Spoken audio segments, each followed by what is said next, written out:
Some kids are going to be excited to go back. Some kids are going to be stressful. Giving them an opportunity to kind of find the things they excel at is a good way to kind of help them find joy in what they're doing at school. That's Jerica Thigpen, a physician assistant who co-owns Coastal Mobile Medical Care, which provides convenient in-home urgent care services. With today being the first day of school for students in St. Johns County, Thigpen offered these tips to fight back against germs and keep kids healthy. Making sure they're getting good vitamins. Really, the best thing we can do is just keep them active and keep their vitamins up and teach them good habits like good hand hygiene as far as what they do for themselves at school. She recommended this tip for students who are taking a bus or walking to school. Maybe having a buddy system where they have a friend that they check in with or another parent that you alternate, making sure that your kid gets to the bus stop safely, or if your kids are walking or riding their bikes, that they make it to school safely, and would be a good way to just ensure that, all of our kids are safe and that there's always somebody else that is accountable for where they are. And there's one key thing she says you shouldn't forget to pack in your student's backpack. Making sure that your kid has a water bottle that they can refill at school is super important, especially with the Florida heat, because when they go out on the playground or they have PE, or even if you have an outdoor school where they're walking back and forth during the day, that way they're able to hydrate themselves. And St. Johns County Sheriff Robert Hardwick has this challenge for drivers on the first day of school. Just a few years ago, the state of Florida did a survey on how many violations were actually occurring in one given day. There were 21,000 violations across the state of Florida in one day. Here's our challenge. St. Johns County Sheriff's Officer challenging you. Let's make this the safest place to live, work, play, and get our children to school safely. This local news is a service of your hometown Toyota dealer, Beaver Toyota US 1 St. Augustine, here to wow you.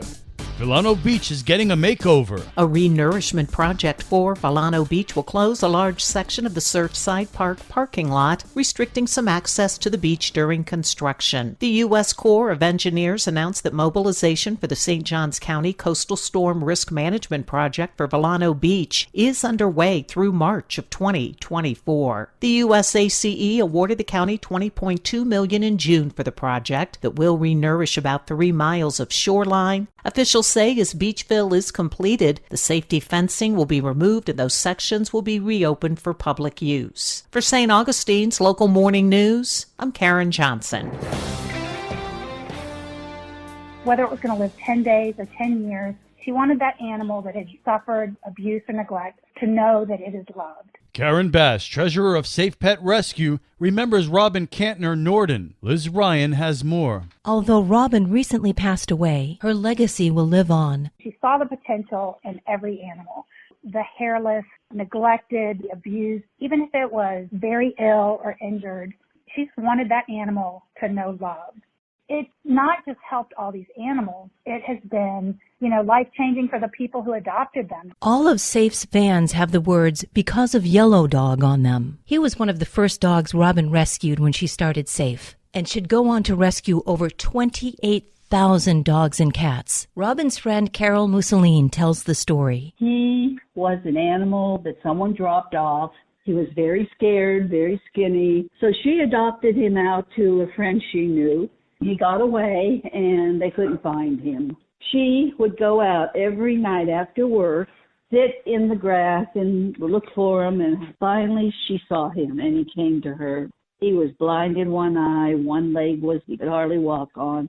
So she decided to keep him as her own. Catherine Hawkins remembers Robin's huge heart. She and Larry took their RV up to one of the godforsaken shelters up in Georgia. On the floor, there was a bundle of towels or something, and she asked them what was in the towels. It was a senior poodle that they put in the towels because they were going to euthanize it. She packed that little dog up and brought it back to Safe, and boy, he got the most fabulous home on a wealthy horse farm in Ocala. Robin's husband, Larry. She would sit down with him and sit on the floor with him, get in the crate with him. She loved animals. Anytime we ever found one running around the neighborhood, we'd go get it. You couldn't escape her clutches when it comes to saving animals. Maybe you're one of the thousands whose lives have been touched by Robin. For St. Augustine's Local Morning News, I'm Liz Ryan.